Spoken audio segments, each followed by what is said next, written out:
prosesi panggih ini isinya itu ada apa aja Mas prosesi panggih? Prosesi yang paling sakral sekali untuk acara pernikahan. Ya betul. Akhirnya muter-muter.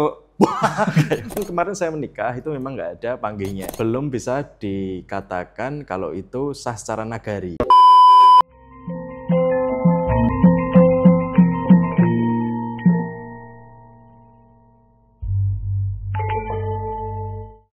Untuk urutan prosesi pasrah itu tadi ya Mas. Jadi masuknya kondisi paling depan itu ada pasrah kemudian ada pendampingnya 2 orang, terus ada kedua besan, ya kan, terus ada pengantin pria, kemudian ada pangombyong di belakangnya.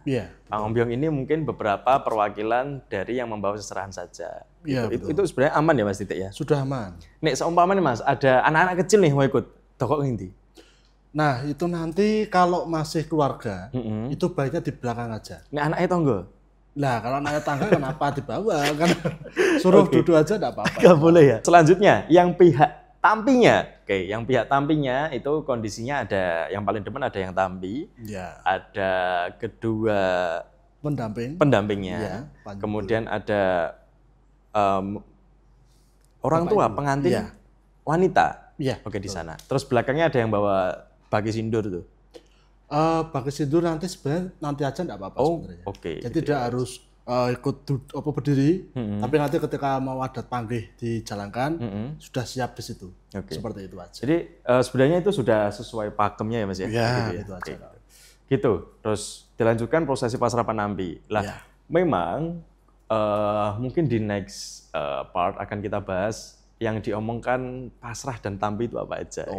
Ya Mas. Jadi kadang karena yang pasrah itu ngomongkannya banyak, yang tampi juga ikut banyak, menghabiskan waktu. Terakhir kemarin itu sampai 45 menit prosesi 45 menit. Itu berarti kayak kita podcast malah kita paling berapa menit ya? Nah gitu. Terus prosesi pasrah panampi selesai. Ini dilanjutkan prosesi panggih namanya Mas. Panggih pengantin. Nah, ini juga sering terjadi teman-teman. Jadi yang menaikkan pengantin wanita dan yang menurunkan itu sebenarnya sama atau enggak Mas orangnya? Baik, untuk yang menaikkan, yang menjemput berarti, yang menjemput pengantin putri untuk turun ke kursi renenggo menuju ke tempat panggih, itu sebaiknya kalau memang punya sumber daya lebih, baiknya berbeda. Sebaiknya berbeda. Nanti dari saudaranya bisa, atau mungkin dari kalau misalkan memang siapa yang berkenan, kalau ada malah sesepuh. Alright. Gitu. Nah, nanti spesifikasi siapa saja yang mendampingi pengantin, siapa saja yang mendampingi pasrah, tampi itu akan ada satu segmen lagi yang bahas. Nah, ini kan lebih baik ganti orangnya. Terus dilanjutkan turun, kemudian dilanjutkan prosesi panggih. Betul. Nah, prosesi panggih ini isinya itu ada apa aja Mas prosesi panggih? Baik. Jadi untuk prosesi panggih pengantin, karena ini merupakan prosesi yang paling sakral sekali untuk acara pernikahan. Jadi ketika pengantin nanti sudah disiap untuk dipertemukan itu nanti, jadi pengantin itu nanti akan dipandu oleh biasanya nanti ada dukun manten. Piye kuwi nduk? Ora kok dukun japu-japu lho Mas.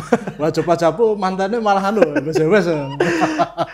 Jadi dukun mantan itu istilah untuk yang manggihi pengantin. Jadi dia yang bertugas untuk bagian panggih, karena diyakini beliau yang manggihi itu adalah orang yang sudah dinilai sepuh, mempunyai kelebihan dan kemampuan untuk manggihi pengantin, karena pengantin sendiri untuk dipanggilkan itu juga punya laku bagi dukun mantennya sendiri. Jadi tidak sembarangan orang untuk manggihi sebenarnya. Tapi kalau yang pada umumnya, karena di era dewasa ini banyak sekali istilahnya semacam kayak efisiensi mungkin Mas ya. Jadi banyak dipasangkan oleh juru paes. Sebenarnya panggil pengantin yang dipanggilkan sama dukun manten ya Mas. Dukun manten. Itu sebenarnya ada syaratnya nggak sih Mas untuk jadi itu? Ya sebenarnya syaratnya tadi Mas, sepuh. Sepuh itu kan nanti dijawab ada banyak sekali, ada 5 kalau nggak salah. 4 atau 5 itu. Ada spesifikasinya sendiri ya? Ada spesifikasinya sendiri. Oke, terus dipanggihkan nih. Nah, isinya panggih tadi apa Mas? Baik, untuk acara panggih itu nanti kan jadi pengantin diturunkan untuk yang putri, terus nanti dari kakung juga di dereke istilahnya, diikutkan itu. Nah, nanti pada waktu menurunkan bersama-sama ini kita dikasih jarak. Jaraknya itu nanti ketika kan itu diganti itu Mas. Jadi tangannya pengantin itu kan diganti oleh pendamping dua itu. Putri juga diganti, kakung juga diganti. Nah, ngantine piye Mas gini? Nah, ngantinya itu seperti ngapun kalau misalnya. Nah, seperti ini. Gini ya. Mungkin nanti bisa di-shoot. Gini ya. Ya, jadi seperti itu. Kalau yang gini kayak Mas. Sorry ya. Kayak gini ya. Gini. Kayak itu di bondo. Wah, di bondo malah dikecerek malah. Sebenarnya gini ya, Mas. Iya, coba gini aja. Oke. Gitu. Karena fungsinya nganti itu istilahnya hanya ngantar sebenarnya. Karena nanti gini. Yang baku itu kan nganti itu tidak sampai ketika sampai tempat panggih. Jadi hanya sebelum tempat panggihnya. Iya. Oke. Jadi sebelum tempat panggih itu nanti diganti dulu blok. Nanti setelah berapa langkah itu dilepas. Karena esensi panggih sendiri adalah bertemunya pengantin kakung dan putri. Oke, jadi sendiri. Di sini dulu Mas. Ya. Sorry. Yang nganti pengantin putri kan tadi gini. Iya. Sing nganti manten kakung. Sama gini juga. Sama juga. Oh, jadi teman-teman yang menjadi pengantin putra di saat itu nek digandeng karo pendamping Buyok aja risi. Karena itu hanya mengantar. Memang itu kan hanya diterke kok jotaan berarti. memang itu harus gitu ya Mas ya. Iya, gitu. Itu diantarkan sampai sebelum di tempat panggih. Iya, betul. Jadi nanti paling cuma berapa langkah aja kalau misalkan katakanlah tempat panggihnya sempit, nah itu hanya berapa langkah aja gitu, terus nanti dilepas. Jadi nanti pengantin putri dan kakung, badai pengantin putri sebenarnya kalau yang Jawa itu. Ya, badai pengantin putri dan badai pengantin kakung itu nanti akan berjalan sendiri. Plek sampai ke tempat panggih. Oke. Nah, gitu. Terus gini ya. Ya. Ini pengantin putra dan pengantin putri. Badai pengantin putra, badai pengantin. Ya. Kok bahasanya masih badai, Mas? Badai. Iya. Karena begini, Mas. Sorry, badai itu kalau di bahasa Indonesia kan itu calon. Iya, hendak. Oh, hendak atau calon. Ya. Gimana, Mas? Gitu. Jadi karena gini, Mas. Jawa itu memandang sebuah pernikahan itu ketika panggih. Jadi ketika orang belum dipanggihkan, itu belum sah dinyatakan menikah. Secara adat. Secara adat itu istilahnya secara nagari. Secara nagari, betul sekali. Jadi kalau kita ketahui, di Jawa itu kan ada sah satataning agami, lan sah satataning nagari. Seperti itu. Jadi agama itu nanti dia ijab. Dia melakukan entah itu ijab kabul atau entah pemberkatan. Iya, betul sekali. Nah, itu dia sudah sah secara agamanya. Dia sudah mengesahkan secara agama. Nah, nanti dilanjutkan sah secara adat. Sah secara adatnya ini yang dinamakan panggih panganten. Seperti itu. Jadi di Jawa itu masih disebut badai atau calon pengantin apabila belum dipanggihkan. Benar? Iya, betul. Sebenarnya, misalkan nih, saya orang Solo nih, nikah dengan orang Solo. Kebetulan saya orang Sukoharjo, nikah dengan orang Sukoharjo. Nyerempet-nyerempet. Iya, nyerempet-nyerempet. Mas Solo Raya. Wong temanku yang di Sukoharjo, nih angger mana? Ke Jakarta, bayang aku wong Solo. Oh bisa, taunya orang Solo. Solo ini ngendi? Nguter. Itu biar. Gak apa-apa ya? Enggak masalah. Lah gitu. Maksudnya, misalkan saya nikah. Kebetulan kemarin saya menikah itu memang nggak ada panggihnya. Oh gitu. Jadi itu sebenarnya secara adat belum bisa dikatakan kalau itu sah secara nagari. Iya. Tapi kalau mau pakai, kan kita membahasakan ini kan baru bahasan adat nih. Memang harus ada panggihnya. Iya. Gitu. Dan juga tidak hanya panggih. Jadi semua toto coro yang harus dilalui pengantin nanti, setelah ada panggih nanti ada kerobongan, Mas. Nah itu juga harus ada. Jadi sekarang komplit semua. Dipanggihnya dulu coba. Oh siap. Isinya panggih. Isinya panggih tadi. Oh ya, tadi sampai yang tadi panggih blek. Dan nanti dipertemukan oleh dukun mantannya tadi. Jadi dipertemukan itu nanti pertama adalah dia mengikatkan antara kakung dan putri, dipertemukan itu tadi. Jadi saat itu Mas, kalau yang ada visualnya ya? Ada, itu berarti biasanya kan ada itu nanti. Jadi jadi pengantin kakung dan putri itu nanti dia akan dipertemukan dulu. Dia istilahnya ngerabek ke jiwa, Mas. Karena dia akan nanti si dukun manten akan mupuk toyo wening yang diambilkan dari bokor tadi. Oh, makanya ngambil dulu. Dia ngambil toyo, gitu, dipupukkan di tangan dulu. Terus dipupukkan di belakang, di tengkuk. Di tengkuk. Iya, di tengkuk. Kanan kiri di pengantin putra dan pengantin putri. Itu sebagai gambaran menjodohkan jiwanya. Secara jiwa. Iya. Karena disitulah makanya dukun manten punya laku dan punya istilahnya tidak sembarangan orang bisa. Karena dia harus bisa menjodohkan tidak hanya raganya saja, tapi juga jiwanya harus bisa dijodohkan. Makanya ketika orang melakukan panggih, itu insya Allah ini juga doa kan. Dia lebih langgeng. Karena dia secara jiwa sudah diikat seperti itu. Ya harapannya agar lebih langgeng dan ya seterusnya. Iya bisa langgeng gitu. Atau turun untuk pindah mimilamin tuno, kakek-kakek ini kalau bahasa Pambiworo seperti itu. Oke, terus aja deh. Habis dijodohkan secara jiwa. Iya, itu istilahnya mupuk tirta-wening. Mupuk tirta-wening. Iya. Itu kan catat guys, mupuk tirta-wening. Lanjut. Itu di nikah secara jiwa itu nanti setelah itu barulah nanti diadakan yaitu ada Toto Coro Midak Wijidadi. Jadi itu tadi setelah dipertemukan mantan putri duduk. Istilahnya mandap sariro. Mas, setelah ditemukan ada prosesi Midak Wijidadi. Iya. Midak itu dalam bahasa Indonesia kan ninja. Iya, tapi udah gecek gitu. Kalau Midak Wijidadi itu sebenarnya yang diinjak kan telurnya kan pakai amesewu. Bagian yang di punggung apa namanya ini? Di bagian apa ini? Bawah inilah. Pojok sini ya, Mas. Iya, jadi yang melengkung itu loh, Mas. Itu jadi dia melengkung terus itu hanya dientak krek gitu, Dok. Jadi sudah terus dipancal, pancal mencelat semua, Mas, malah. Tapi itu maksudnya apa sih, Mas? Oh iya, jadi satu-satu dulu, Mas. Jadi ketika pengantin putri mandap sariro, dia kan turun ke bawah itu. Dia istilahnya memberikan suatu apresiasi kepada pengantin kakung bahwa dia sudah siap untuk sebagai istri untuk melayani. Seperti itu. Jadi dia walaupun dia setinggi apapun tapi tetap dia akan melayani suami. Makanya dia mandap sariro tadi. Divisualkan melayani adalah Midak Wijidadi tadi. Jadi Midak Wijidadi itu merupakan Toto Coro yang mana bercampurnya telur yang dipijak oleh pengantin kakung. Karena telur itu kan punya kuning, putih, dan kulit. Nah itu. Kalau merujuk pada pewayangan, itu kan juga ada kisah terjadinya putra Bathara Tunggal yang menjadi dewa-dewa terkenal.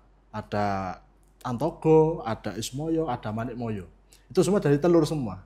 Jadi ihwalnya adalah penciptaan dari sebuah manusia. Karena putih itu melambangkan dari pria. Pria kan pasti tahu kan, dari pria itu kan dia melonggarkan apa kan mesti Mas Haji juga tahu. Karena ada putihnya kan, Mas. Cairan putihnya. Iya, pakainya putih itu. Terus kuning itu merujuk pada si cewek. Wanita. Iya, si pengantin wanita itu tadi. Nah, ketika telur sudah diinjak prek gitu, kan dia akan bercampur. Jadi antara kuning dan putih bercampur. Tidak bisa-bisa lagi. Tidak bisa-bisa lagi dan itu artinya pertanda adalah dengan bercampurnya kuning dan putih ini merupakan simbol doa. Bahwa orang menikah itu apa sih, Mas, yang dicari? Pastikan menginginkan keturunan. Karena itu tadi ihwalnya dari cerita yang penciptaan dewa-dewa tadi. Jadi berawal dari telur, terciptalah dewa-dewa. Ini di luar konteks chill free. Oh iya. Jadi kalau misalkan, ini juga menarik, Mas.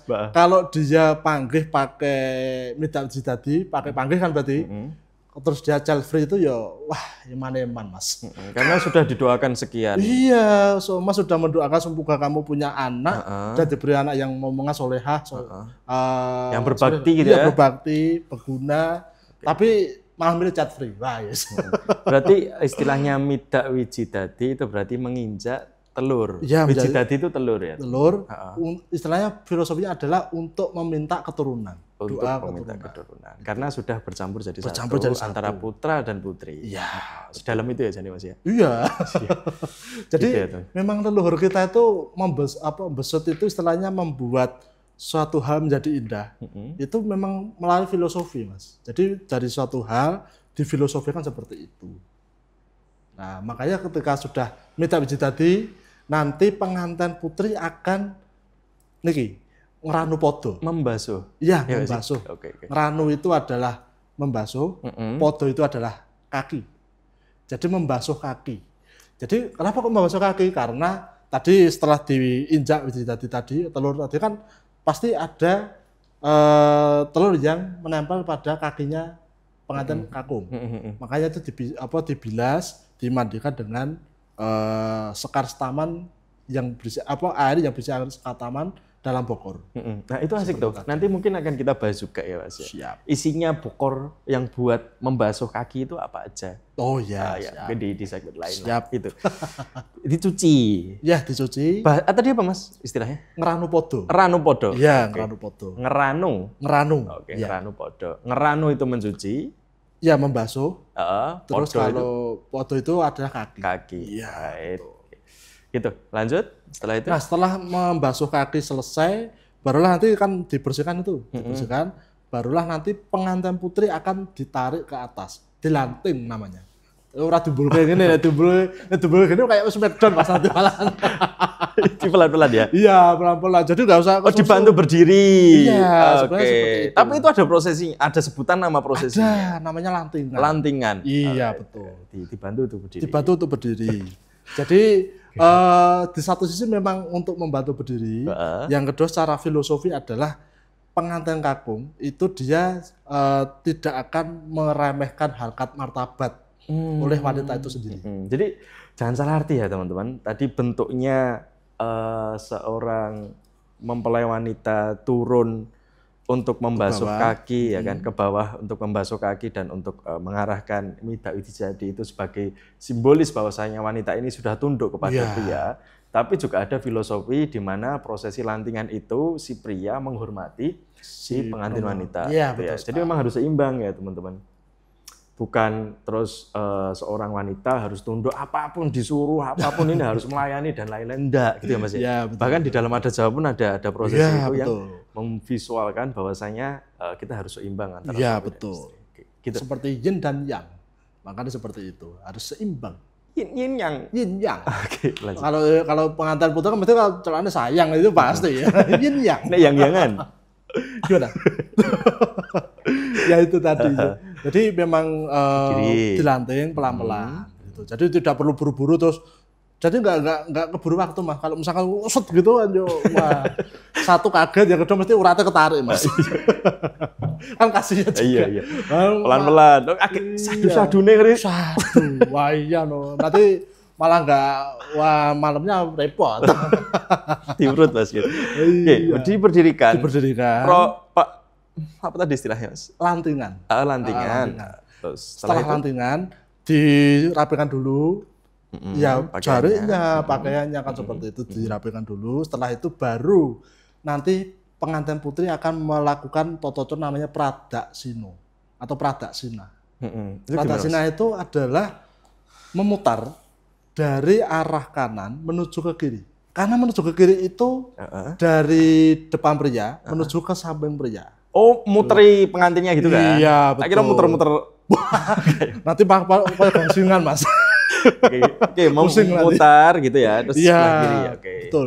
Pradaksina itu dari kanan menuju ke kiri. Cukup satu kali. Satu kali aja, enggak usah bolak-balik. Ya, soalnya baru kita lihat tuh di reels Instagram ada salah satu MUA gitu di Jawa Tengah juga. Itu yang manggihkan dari warga sekitar diputer sampai 7 kali. Oh, iya. Terus dideg-deg. Sebenarnya satu kali aja ya Mas ya? Begini Mas, jadi kalau saya sendiri memang merujuk pada kearifan lokal masing-masing. Jadi mungkin barangkali kalau yang adat di setempat itu memang pakai muternya 7, mungkin sebagai lambang pitulungan mungkin seperti itu. Mungkin ya. Tapi kalau dalam konteks panggih gaya Surakarta atau gagrag Surakarta itu hanya sekali dok. Jadi maksudnya ada alasan di sini. Iya. Kenapa kok sampai 7 kali? Kok sampai alasannya ya Surakarta itu kayak gini? Itu sebenarnya kurang benar. Oh tidak. Kalau sampai 7 kali karena menghargai kearifan lokal yang ada di sana mungkin ya, ada maksud sendiri itu silahkan gitu. Iya, Tapi yang benar dari gagrag Surakarta itu hanya 1 kali. Misalnya. 1 kali saja. Berarti 1 kali terus berhenti di sebelah kiri Di sebelah kiri pengantin ya. Pria. Iya betul. Jadi tidak ujuk-ujuk. Kalau Tuhan langsung, ya benar memang dikir, tapi nggak langsung dikir blok gitu, nggak, jangan. Okay. Karena itu juga ada filosofinya juga mas. Kenapa 1 kali pasti ada ya? Iya, karena itu juga gini, yang difilosofikan adalah langkahnya. Kenapa kok ke kiri? Di kiri pria, pengantin pria, kan seperti itu. Ada. Jadi pengantin putri memutari ke arah kiri tadi melambangkan bahwa pengantin putri itu dia tidak akan istilah Jawa mengiwaki. Mengiwakkan itu semacam mengirikan, menyepelekan. Oh, gitu ya. Meremehkan, menyepelekan atau istilahnya apa ya? Tidak menghargai. Tidak menganggap, tidak menghargai. Lah kiriku ya Mas, enggak apa? Wah, enggak masalah. Jadi memang itu filosofi bahwa si pengantin putri itu sudah siap tunduk patuh atas arahan dari pengantin pria, seperti itu. Untuk yang pengantin putri itu namanya pradaksina, lawannya prasawiya. Nah, prasawiya itu tidak dilakukan oleh pengantin gaya Surakarta, tidak dilakukan. Jadi hanya dari kanan ke kiri itu. Nah, ketika ini kebanyakan ada yang langsung jujuk, nah itu juga kurang tepat, seperti itu. Oke, jadi ringkasannya untuk panggih itu yang pertama dia ditemukan ya Mas ya, ditemukan, terus kemudian ada prosesi yang membasuh Ratu Podo, yang menyatukan jiwa itu tadi. Ya, betul. Setelah itu pengantin wanita itu turun Mandap Sariro, dilanjutkan prosesi ngidak wijidadi, ya kan? Menginjak telur. Ini bahasa Jawa di Indonesia kan kayaknya wagu ya Mas ya? Ya memang wagu. Karena tidak semua bahasa Jawa itu bisa di Indonesia kan Mas. Gitu. Dijak telur gitu, ngidak wijidadi, kemudian dilanjutkan lantingan, kemudian dilanjutkan putar itu tadi. Iya, pradaksina.